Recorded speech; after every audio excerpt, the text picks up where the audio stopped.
Oh, shit, I'm live. Okay, cool. So to begin, last video we were looking up definitions of racism, and we were kind of focusing on the definition of prejudice as well. But I figured we could delve a bit more into like the statistical side of it, like how we can do a better job of substantiating this as opposed to just conjecture. But yeah, preconceived opinion that is not based on reason or actual experience, harm or injury that results or may result from some action or judgment. So, I check out the first stream if you're interested more into how those are relevant. But I figure for this we could kind of go over this article, which only outlines some crime. And I know that there were a couple things that I did not quite get, but I believe I did prompt the read last time. So let's, is there evidence of systemic racism in the U.S. is the big question. Part 1, fatal police encounters. So driven by high-profile lethal use of force cases in the U.S., race relations have become a major topic of conversation in 2020. Racism is a topic that divides our nation, our families, and our relationships. It's emotionally charged and often leads to violence, protests, hate crimes. If there's ever a topic that needed clear thinking, objective analysis, it's racism. So we read through all that. Let's Okay, here we go. Let's just read this. So systemic racism means that the system favors one group over another. Also, we are looking at the data from a national level, so we are determining if the nation as a whole favors one group or another. You may have an entirely different experience at a local level. Likewise, in the event that we discover there is no evidence, that doesn't mean that your personal experience with racism is invalid and you don't have racism at a local level. So we are making broad determinations to define the discussion at a national level. This department determined there was. That doesn't mean the entire state of the U.S., of Arizona, or the U.S. have it. Findings only apply to that office. So yeah, this is just kind of setting the stage and whatnot. Pretty basic. To identify evidence of racism, we'll focus on 5 broad categories: wealth, employment, education, housing, and justice. We'll do a series of articles that analyze publicly available data and determine if the data provides statistically significant evidence of systemic racism. Throughout the analysis, we'll apply the scientific method. This means that we will identify the null hypothesis, and this is something where I think it's good to have a thing here, just so we can write it down.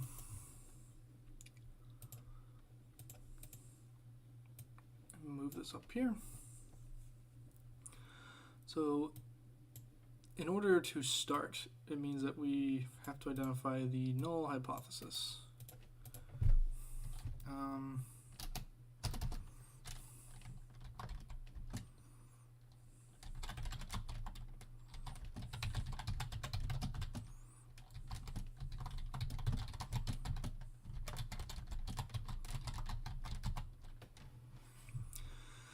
The null hypothesis, which is that there is not evidence of racism.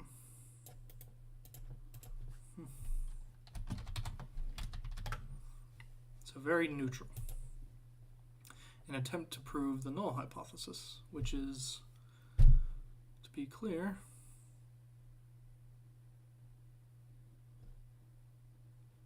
okay, yeah, okay. This means to identify the null hypothesis and attempt to prove it. Just phrased a little weird. If we succeed in proving the null hypothesis, we have to accept that there is not evidence of racism, of systemic racism, hence the conclusion. If we fail, and that is relative to its category, yes, if we fail to prove it, we must accept that there is evidence. There is evidence of systemic racism for that category.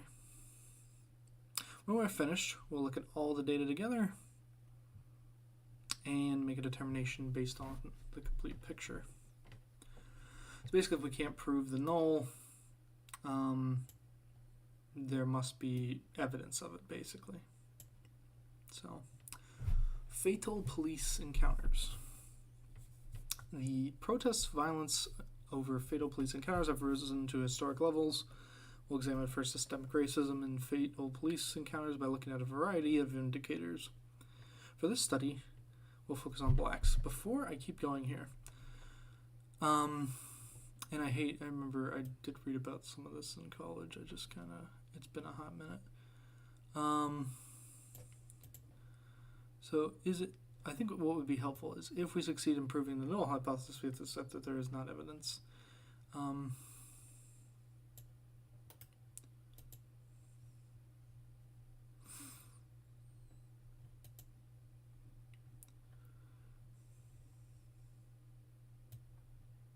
This is the question that I'm confused about.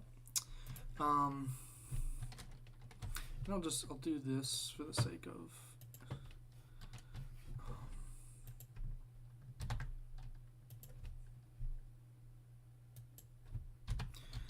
is the statement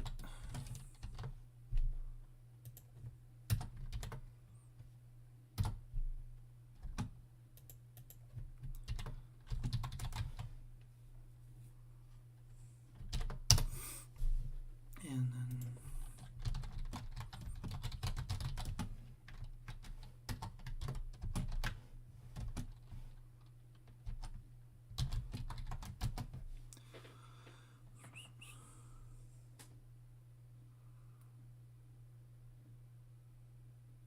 see, that's what I thought.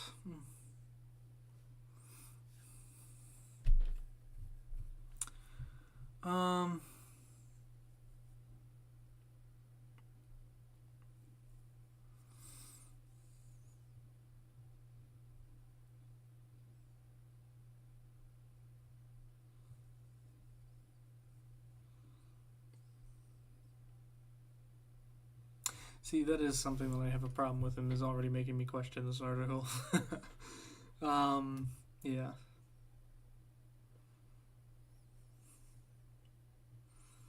So maybe we should go off, because that's the thing. I mean,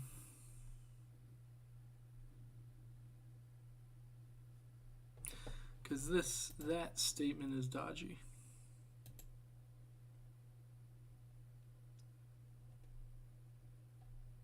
Now maybe he's not saying objectively, because I'm pretty sure this is still standard practice.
Let's make sure everything's working real quick.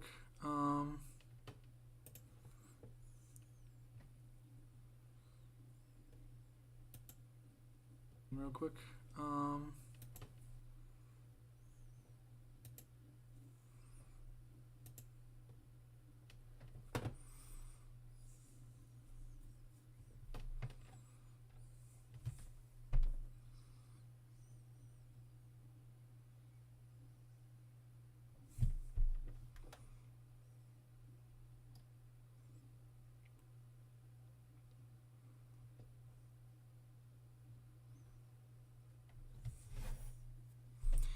EEOC, didn't he mention it here?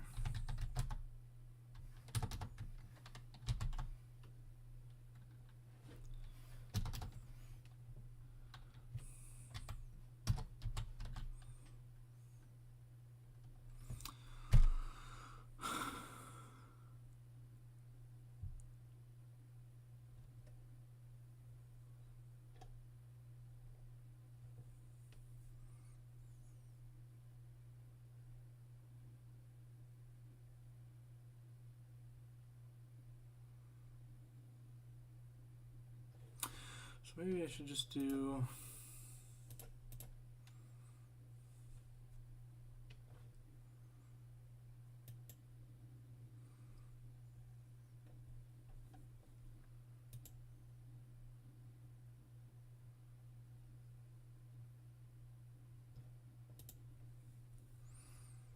doesn't tell me anything.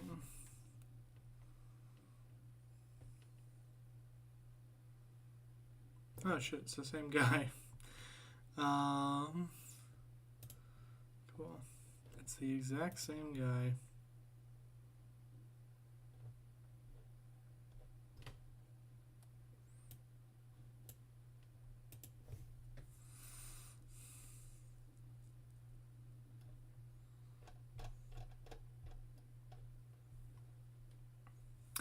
I wonder if they want us to just like assume it.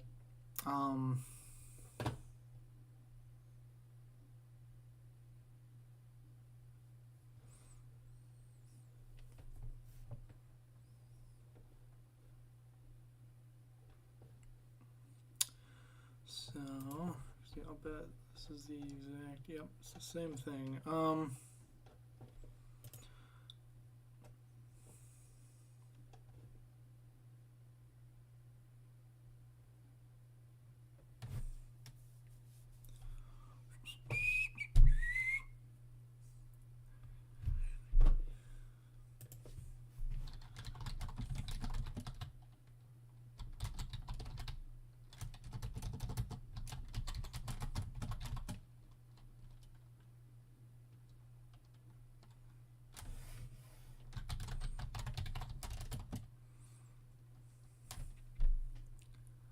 Yeah, I don't think like one study. I mean, I think that may be in the context of one study, which would mean that like you'd need more research. But I think that probably is still.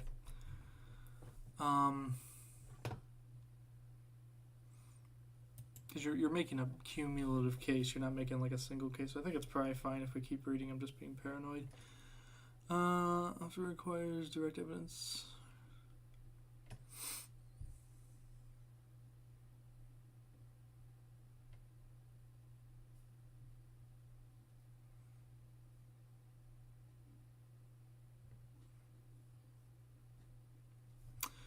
Happiness.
Huh. It's fucked up everything now.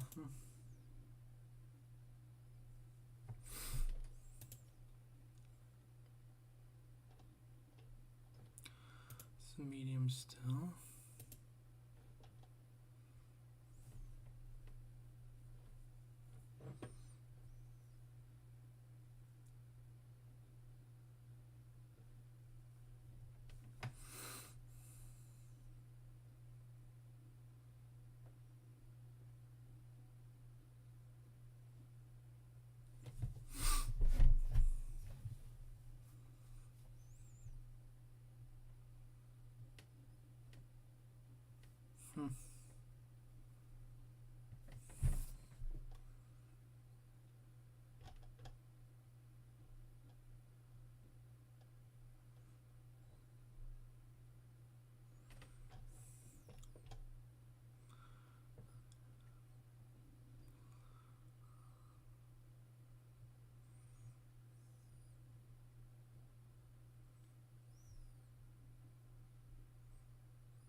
It's the thing, I have no idea what this guy's,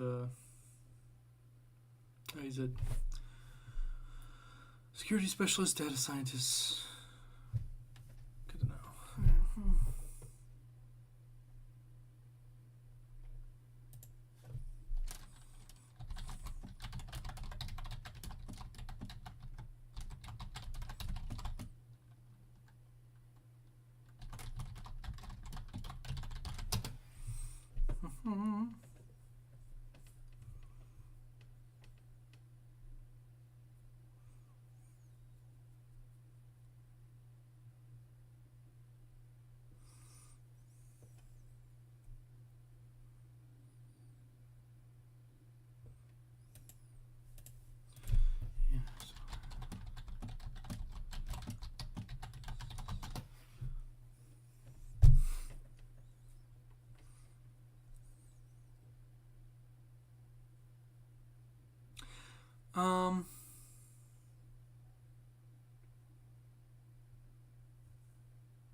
Yeah, gee, I know the fucking generalities.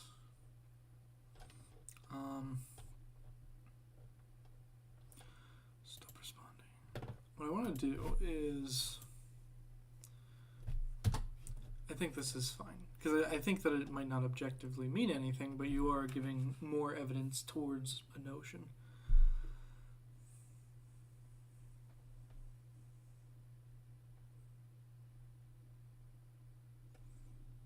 So yeah, we'll keep going with this. I think that's fine.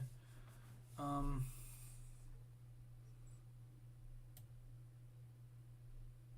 I think this is kind of what fucks a lot of Republicans up, because it's so, or at least it's a straw they can grasp at. I wonder if they have one here. Yeah, so no, I don't care about sample evidence. In a hypothesis test, the decision was made to fail to reject the null hypothesis. Null hypothesis was later determined to be true. Oh, that's right there, the type 1, type 2 error bullshit.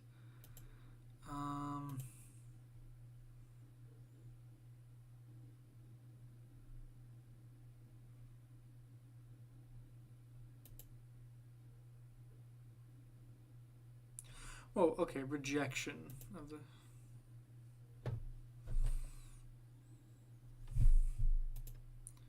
Okay, I think that is fine. If not, somebody can fight me on it. But, yeah, we'll see what I can come up with here. So I think that's just for the sake of the paper. And I think this is also simplifying it, hopefully. Must accept that there is evidence of systemic racism for that category. Okay, that's fine. So, police violence over fatal police encounters. Oh, I can do it the other way. We'll examine for systemic racism and fatal police encounters by a variety of factors.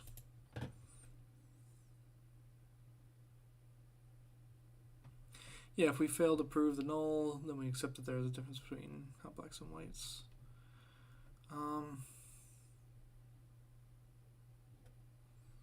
This might be a good question for him, honestly.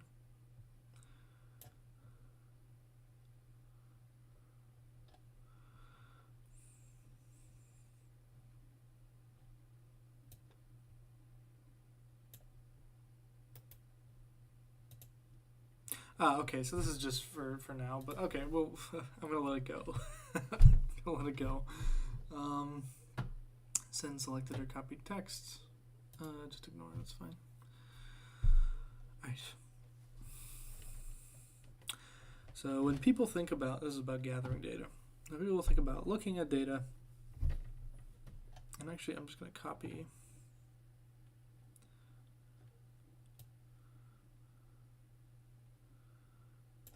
This is I think a good way to synopsize it.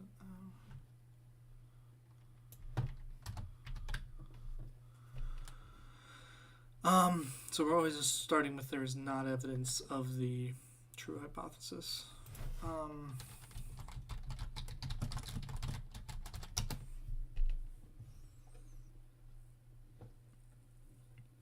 Q. I just thought there was a specific name for it, but whatever.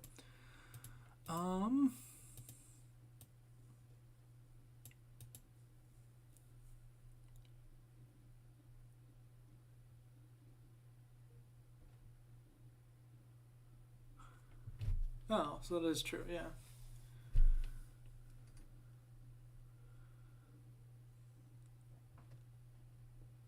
See, this is why you don't trust AI, because sometimes they get shit wrong.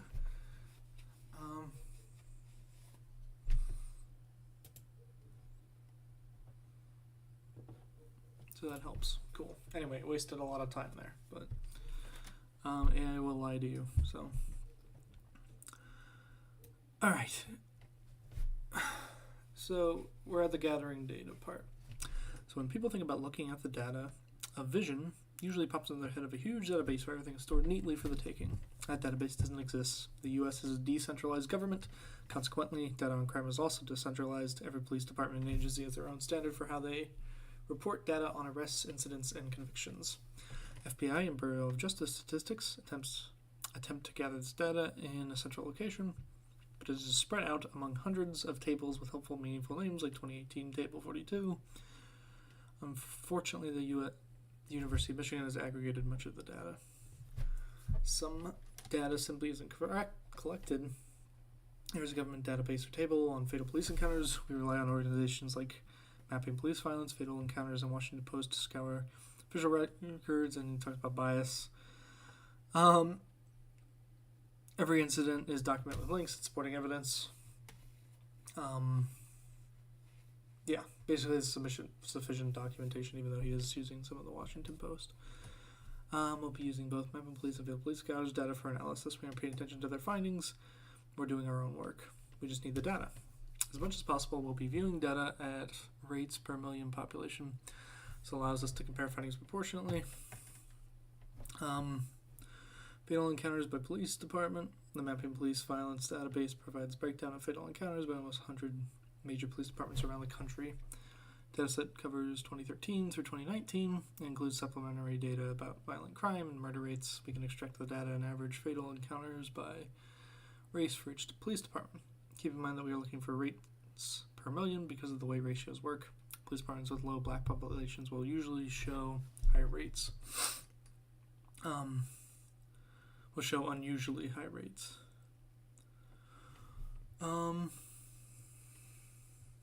Okay.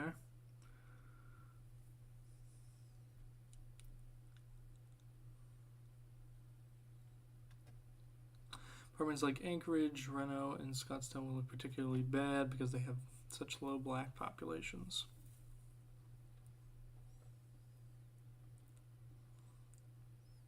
Oh, I see. So basically, that makes sense. Okay, I'm just slow. Basically, since if you have a lower population, the contrast is going to look bigger, even though there might be like 2 fatal encounters with a black person. Something to keep in mind. Alright, so basically all these fucking places, blacks, whites, Hispanic. The graph shows a stark difference in rates of blacks versus whites. We can test for statistical significance by creating 10,000 simulations and checking to see how often this distribution occurs. The value we receive is referred to as a p-value. So, what is a p-value?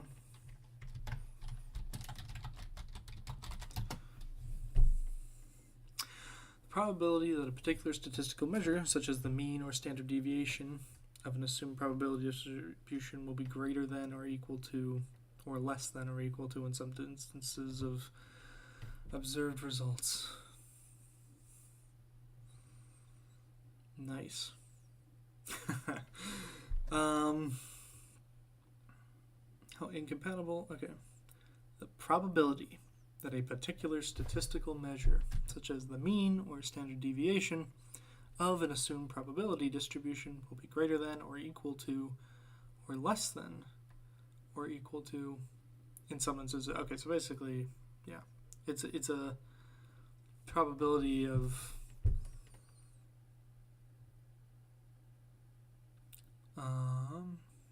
okay, so it can be super fucking relative.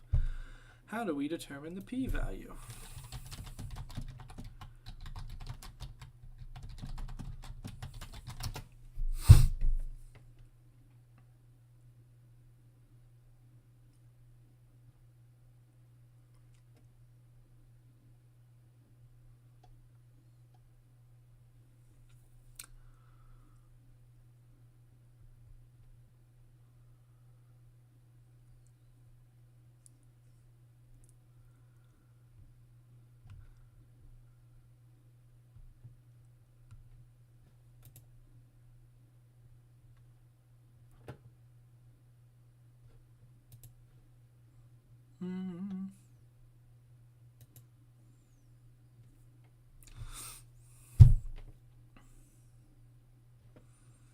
I just need like an example or something. um,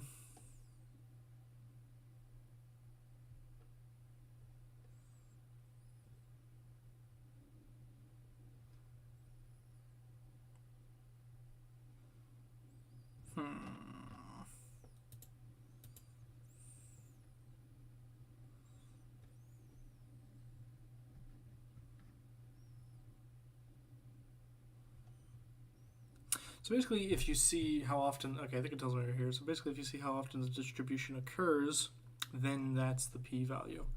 So in the case of this, 5% is considered, okay, a p-value of less than 5% is considered statistically significant. In this case, the p-value is 0.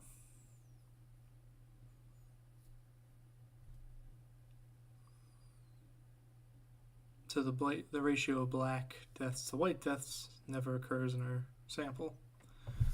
Hold on here. Ratio. Holy shit.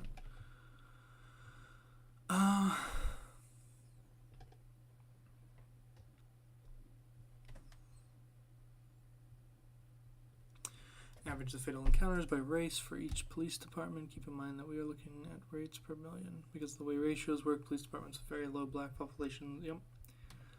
So okay, I guess with this or something.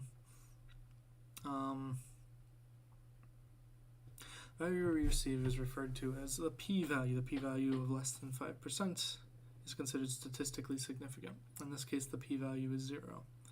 This ratio of black deaths to white deaths never occurs in our sample, so we reject the null hypothesis that there isn't a difference between black encounters and white encounters, and accept the hypothesis that there is a difference. Oh Jesus, I fucking hate the way I write this shit. This ratio of black deaths to white deaths never occurs in our sample, hence why the p-value is 0.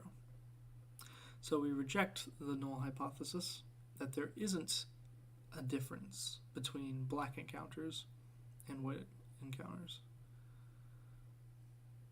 Oh, Jesus. See, you reject the null hypothesis that there isn't, so that means that there is.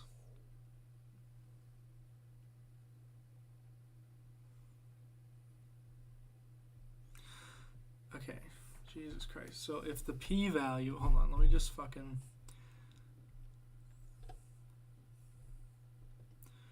So basically by seeing how often, this is the simulation right here, but basically by seeing how often the distribution occurs,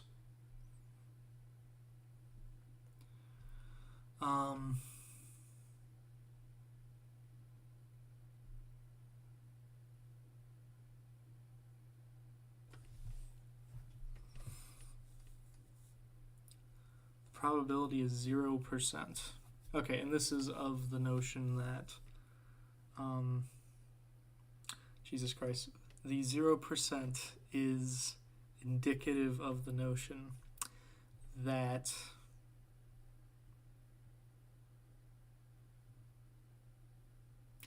the 0% is indicative of the notion that of that distribution, there's, I need like a fucking draw pad or something. Draw pad free. If it's free, yeah, I'll be happy. Yeah. Okay. I think it was on here already. Let's fucking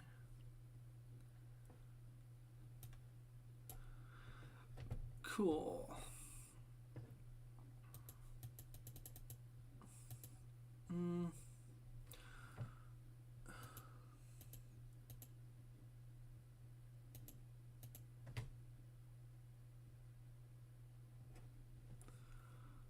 Can I just like erase or something?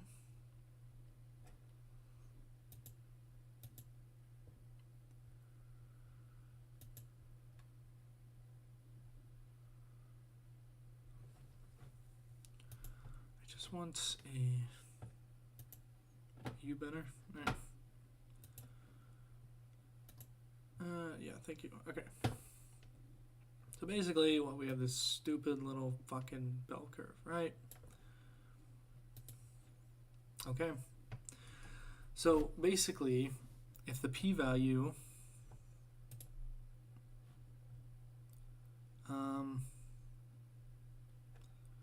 the probability of an extreme result. So basically, if we look at fucking this, the value we receive is referred to as a p-value. So, and this p-value is the probability that a extreme result will occur. So basically, on these really fucking... So basically, like, if it's under 5%, which is probably like, I don't know, like this slip or something, right? And it's 0%, that means that it's like it's as extreme as it could be, because it's less closer to the center, right? So if, and how do we determine if the p-value, okay, so, well, that's just like given the, okay, that's given the range of numbers. That's where they get that 5% from.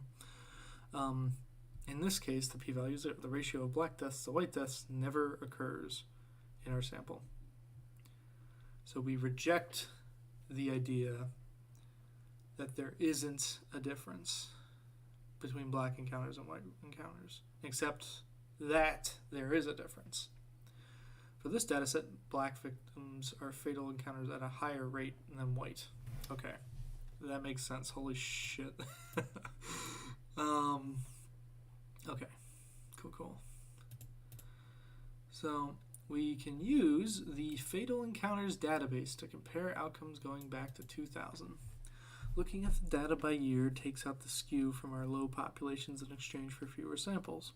The annual data from Fatal Encounters also provides a p-value of 0. So the differences... Okay, hold on here. We can use the Fatal Encounters database to compare the outcomes going back to 2000. The data by year takes out the skew from low populations in exchange for fewer samples. The annual data from the Fatal Encounters also provides a p-value of 0. Interesting. So the differences are statistically significant. The average rate of incidence among blacks is 3.9 times higher than the average number of incidents among whites. In this case, we also need to accept that the black victims of Fatal Encounters are proportionately higher than whites. Yeah, I think that's in spite of the notion that they're less of the population, but yeah.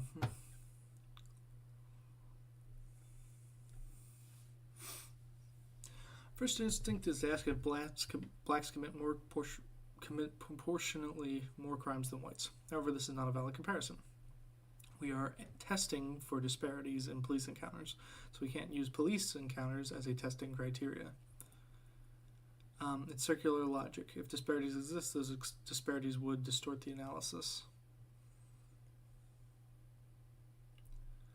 We need to find neutral comparisons that remove police encounters from the testing criteria. As an example, let's look at marijuana usage versus marijuana arrests. Okay. I'm interested in the validity of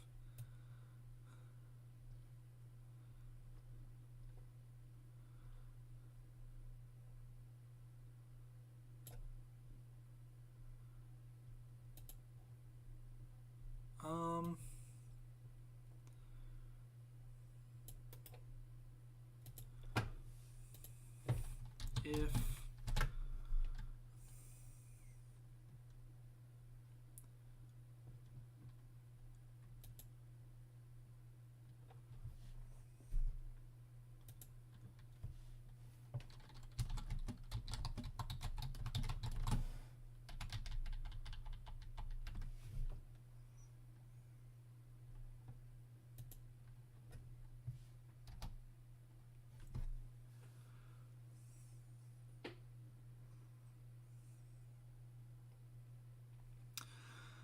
I wonder, so Do they commit more crimes than whites? However, this is not a valid comparison. We are testing for disparities in police encounters. We can't use police encounters as a testing criteria. In circulology, disparities exist. Those disparities would distort the analysis. We need to find neutral comparisons that remove police encounters from testing criteria. Let's look at marijuana and marijuana arrests. So interesting. This is correct.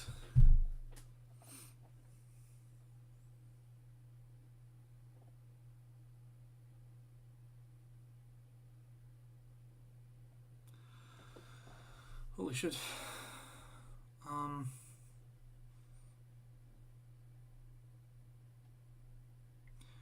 Studying racial disparities. It's not valid to use rate of crime committed by different racial groups as the sole comparison criterion. This is because the rate of crime committed is often based on police data, which could already be... Okay, I see. I see. For example, if police are more likely to stop the search of individuals of a certain race, they are more likely to find contraband or evidence of crime among individuals of that race, even if individuals of all races are equally likely to commit crimes. This could lead to a higher recorded rate of crime among the targeted racial group, which does not necessarily reflect the true rate of crime committed. Damn, interesting. Because that's true. Yeah, it's almost like we're assuming that it exists, but it obviously exists because we've seen it in history. Instead, the researchers often use other comparison criteria when studying racial disparities in police encounters. These might include population proportions, traffic accident rates. Ah, I see. So you got to compare it to like a separate issue altogether, which is why he's going to marijuana here. Jesus. All right. Marijuana usage versus marijuana arrests. Marijuana usage is determined through surveys conducted by the mental health organizations. Usage is not determined by police encounters, so it functions as a control in our experiment. The Substance Abuse and Mental Health Services Administration provides data on drug usage, and I found a set of summary data from InfoPlease. Since InfoPlease is not a research-level organization, I validated the results in the 2013 report from SAMHSA, HSA, and Sam Huzzah. I'm calling it that from now on. I don't know if that's correct or not, but I'm calling it that. And a report from NCBI. The chart below displays marijuana usage by race. Okay, so white, black, Hispanic. This is usage. From this data set, the usage of marijuana among whites is statistically higher than that from blacks. And was this by... That's the percent use? Okay. So even though these are percent-wise, I mean, it's a rate. Yeah, it's important to note that that doesn't necessarily mean that the same number of blacks and whites are using that. For this data set, the usage of marijuana among whites is statistically higher than that of blacks and Hispanics. Sam Huzzah report found a statistical difference in illicit drug use, all drugs, not just marijuana, and the NCBI report found higher use among whites than blacks. We can accept that marijuana usage is the same or greater among whites than blacks. Is the same? Okay. We expect arrests to be proportionate to usage. Data on arrests for marijuana usage is provided by Michigan's aggregation of the FBI Uniform Crime Reporting Statistics. The chart below aggregates arrests for marijuana possession by date from 2009 through 2016. No data is available for Florida. Okay.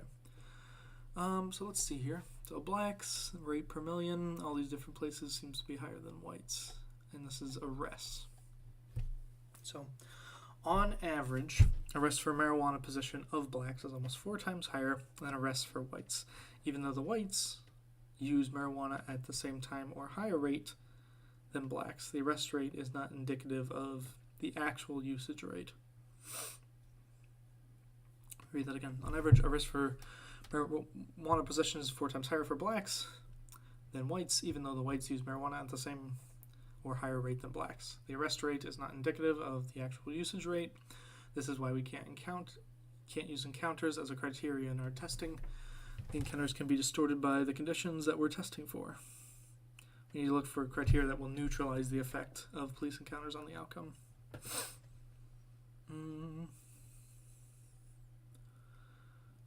Interesting. Okay, yeah, because you have to look at the deviations.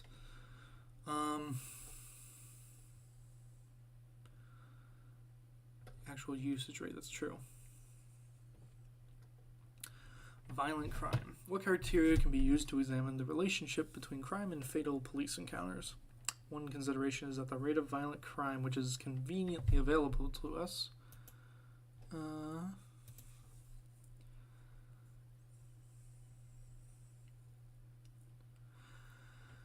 MPV database. So, okay, well, yeah. What criteria can we use to examine the relationship between crime and fatal police encounters? One consideration is the rate of violent crime, which is conveniently available. The rationale is that high incidence of violent crime would predict an increase in fatal encounters. You would think so, yes. We can take the rate of violent crime, which doesn't consider race or police encounters, and use it to predict fatal police encounters.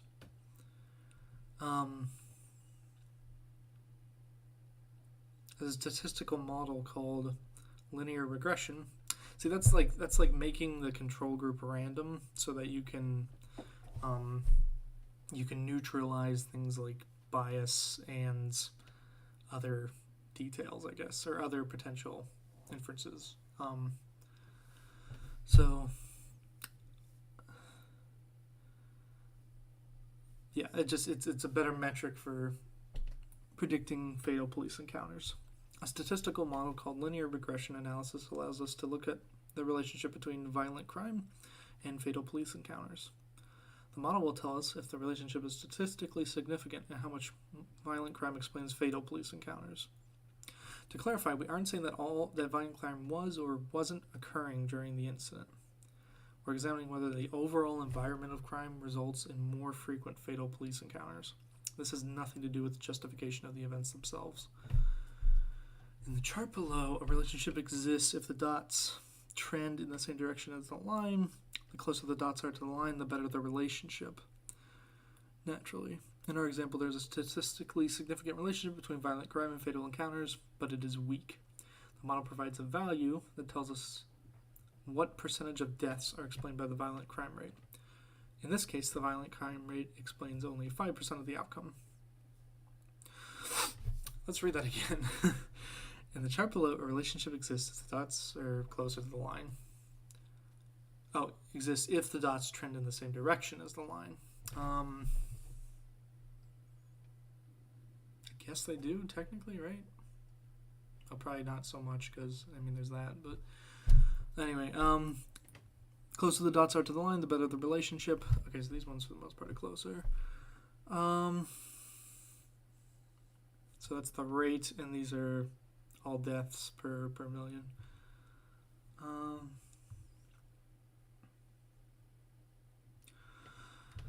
So the closer, okay, the better. In our example, there's a statistically significant relationship between violent crime and fatal encounters, but it is weak. Okay. The model provides a value that tells us what percentage of deaths are explained by violent crime rate. In this case, the violent crime rate only explains 5% of the outcome.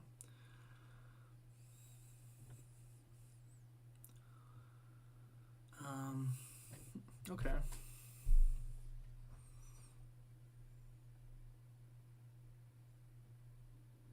And this was that, with that linear regression.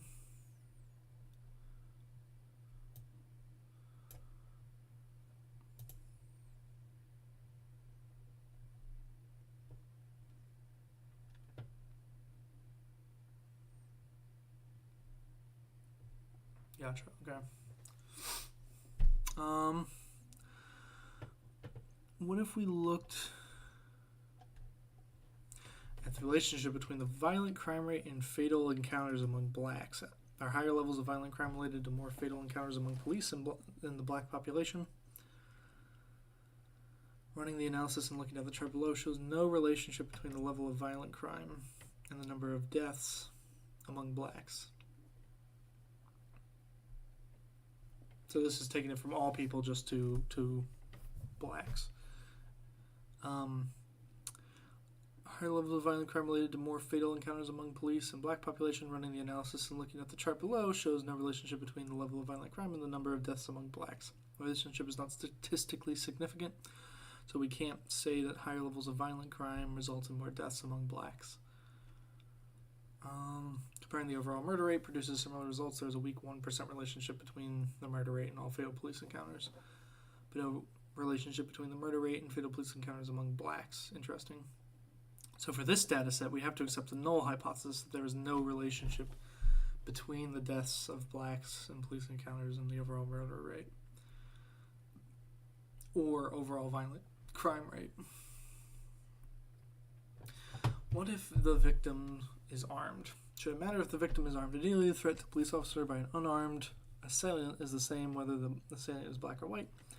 We want to know if there is a difference in fatal encounters by race when the subject is unarmed. Again, using the scientific method, we have to test for no difference in fatal encounters by race. When the subject is unarmed, the MPV database provides information on whether the subject is armed via unarmed or not having an actual weapon, such as a toy gun. We'll look at the outcomes by year. Black or white, rate per million, 2013 and 2020. As the graph shows, unarmed blacks are proportionately more likely to be killed in a police encounter than their white counterparts. Testing shows that these differences are statistically significant. We have to reject the null hypothesis and accept that there is a difference in outcomes for unarmed black encounters than for unarmed white encounters. For each of our tests, we determined that there was a difference in outcomes for blacks versus whites. Given these outcomes in the data, we must accept that there is evidence of systemic racism in regard to fatal police encounters among the black population. Let's review what that does and does not mean. Does that mean that people are racist? The analysis shows us that there is an evidence of a problem, and that the problem should be investigated and addressed. It doesn't tell us the cause of the problem or the nature of any specific incident. It doesn't tell us anything about your community, about how your community handles racism. It does tell us that the nation, this is a problem worthy of our attention and further study. Regardless of the case, it's certainly something that we want to improve upon. To further understand if there is evidence of systemic racism within our criminal justice system, the next article will dig into traffic stops. Man.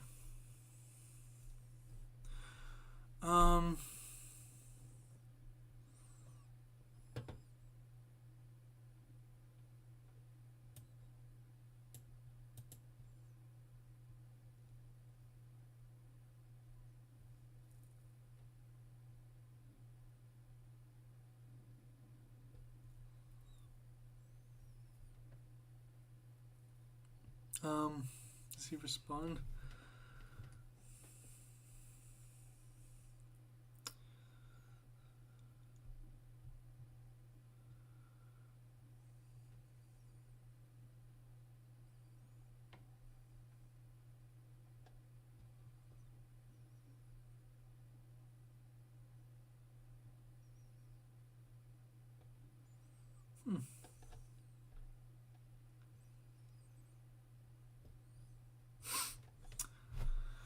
Interesting.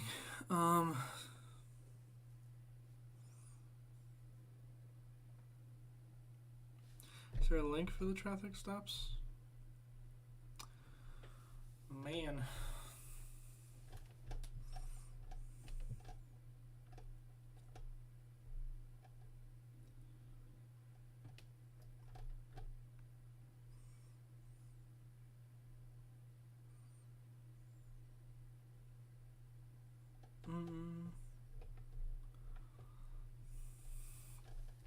Some of these questions, I mean, like, they're relevant. Like, that's a good one to ask. Like, what if the victim is armed? But I don't know. It's just stuff I would never, like, conceive of. So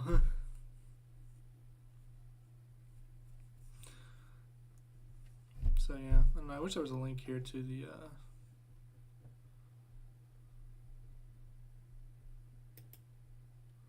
why is this? Fuck, do I get rid of this? Close. Jesus.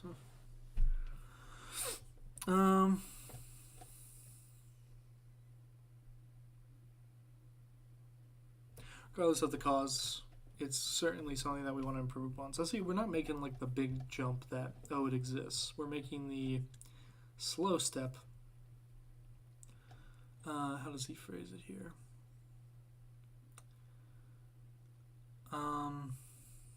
Just tell us that that as a nation, this is a problem worthy of our attention and further study. Regardless of the cause, is certainly something that we want to improve upon. Which, yeah, that's fair. But usually this is how these papers go. They're very slow, boring steps, and they don't tell us like something. It's never just super obvious. And yeah, that's the game. So, I think that's fine. I mean, can I go to the traffic stops one?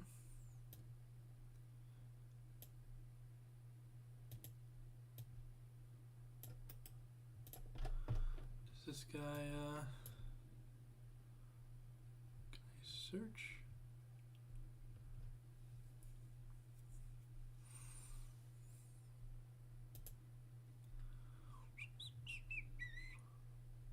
Can I search, please?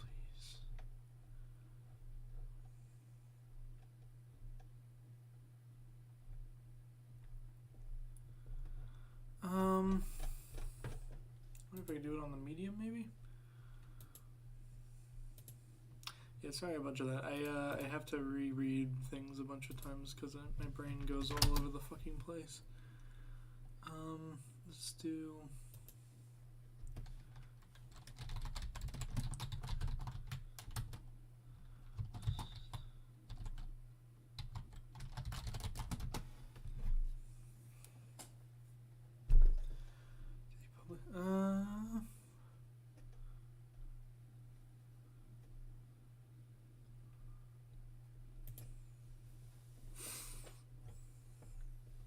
That's the thing. I think a lot of people think it's highly like disjointed.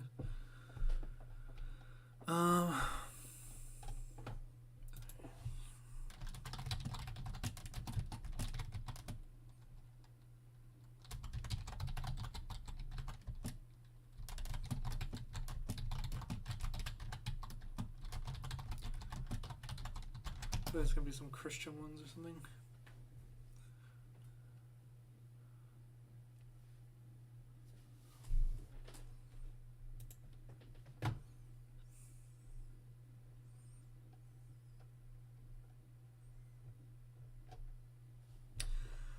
Yeah.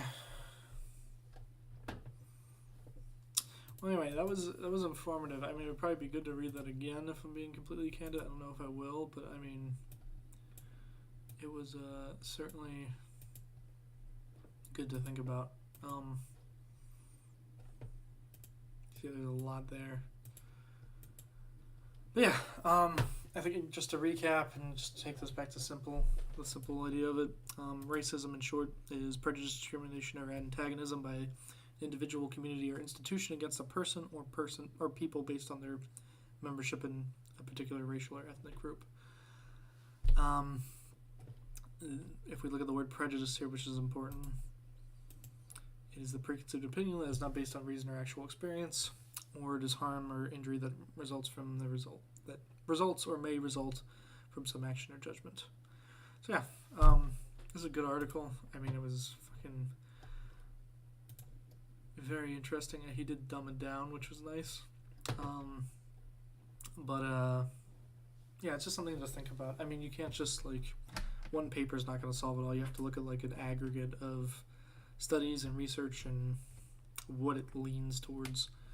And then what happens is over time is you get stronger and stronger evidence for something like systemic racism being apparent. We did this with gravity. We did this with quantum gravity. Well, we haven't done it with quantum gravity. We've done this with quantum mechanics. Virtually, like even with the Earth is round, like you conduct experiments, and then the more you do them, the more validity they get. So when we test an experiment every single time and it comes up with consistent results, you run into a situation where basically it's just more evidence for the rejection of the null hypothesis. And it gets harder and harder to tell the thing no the more you get. And we do this generation in schools, high schools, and obviously the more advanced you get, the harder the experience get, the more detailed they get, and it's a lot of fun. There's one other thing I thought I wanted to say. Oh yeah, let's do Google Scholar.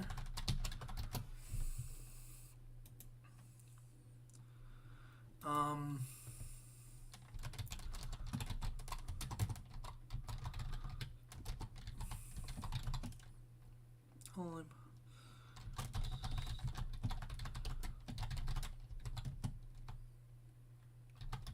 I don't know.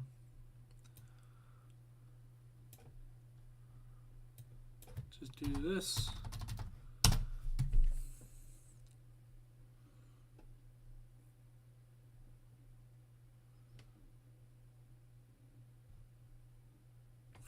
I want to read this one. I'll skim this one real quick. I want to read that microaggression one though.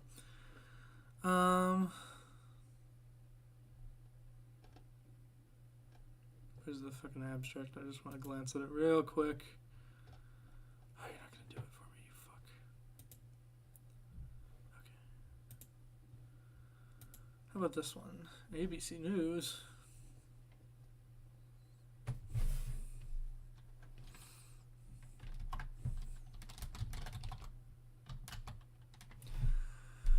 This refers to the quotidian racial slights that accumulate and make a person feel marginalized.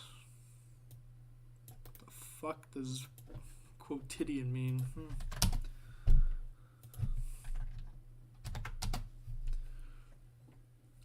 Okay.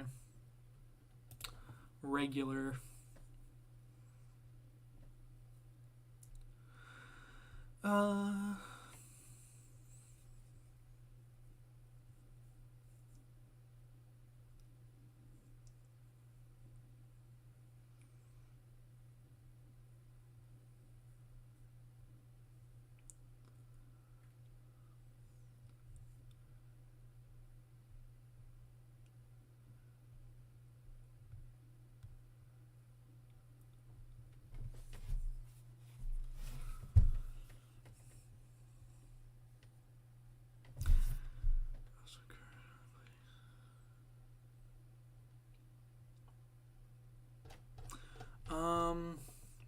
Here's what we're gonna do. We're gonna come here. We're gonna do wire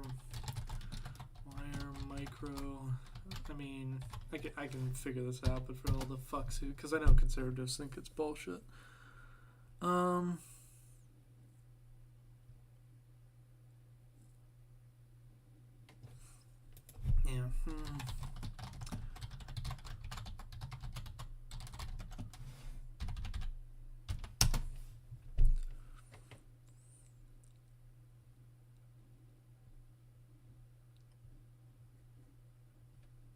Ooh, Psychology Today.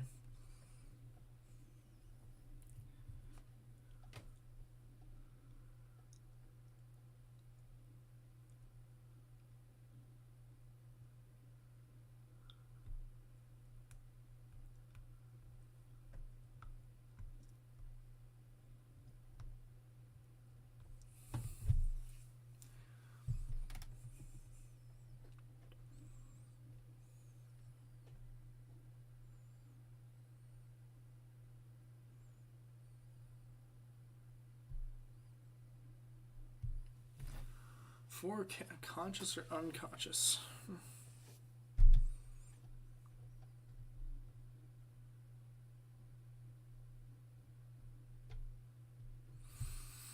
A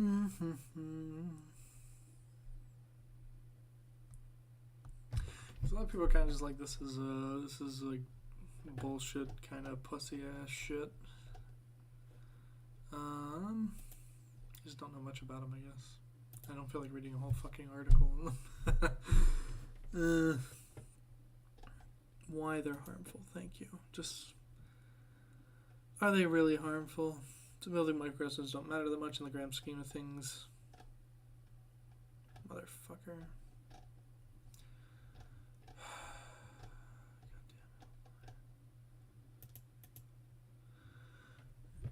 so subtle and casual that others don't always notice them, but those targeted by the questions do notice them and feel their sting.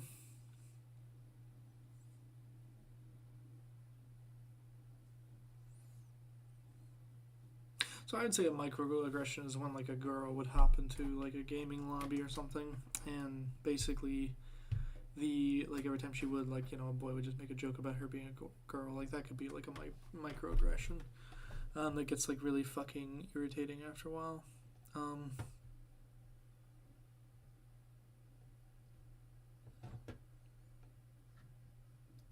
Feelings of shame, self-doubt, worthlessness, anger, increased stress, anxiety, depression.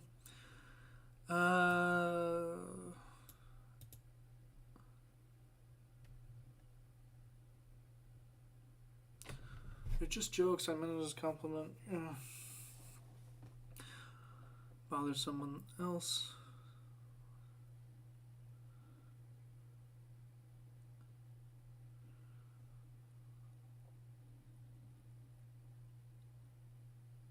The mark was a little offensive. It probably deserves some reevaluation.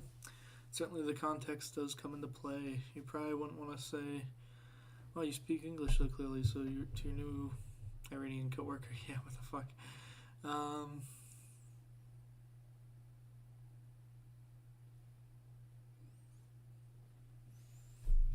Yeah, I can see why that would, you know, it would just make somebody kind of feel like, and then if you experience it a lot, it does kind of get irritating. And part of the reason why we think it's, you know, pussy shit is because we don't experience it.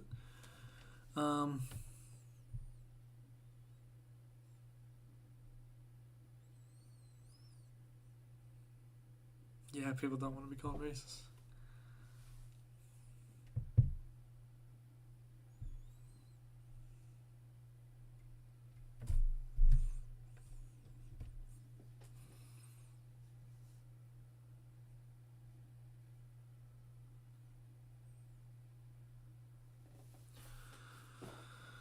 I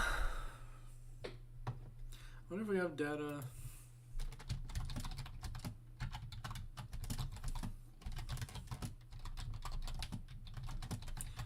Negatively affected by microaggressions.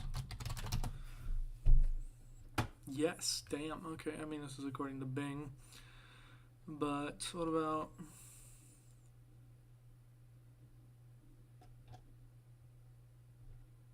Fuck you, Bing GPT.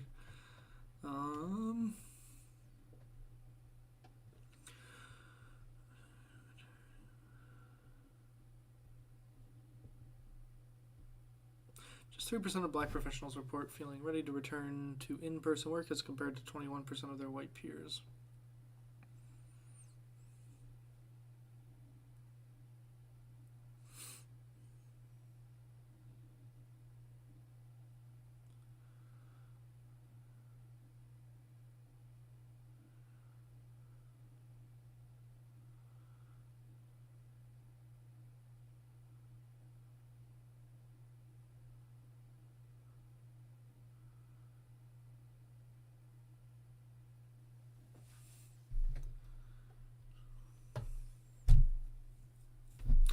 That's something to be considered, or to consider. I don't know how you're going to get the population to take this seriously, though, because to them, it's just so foreign to everything that they know. So, anyway, I think this is good for now. I'm going to call it quits, I think. Thanks for tuning in if you did, and I don't know if there's any questions you have or feel like I didn't really assess things properly. Just let me know in the comments. I'd love to answer. Yeah, thanks for tuning in.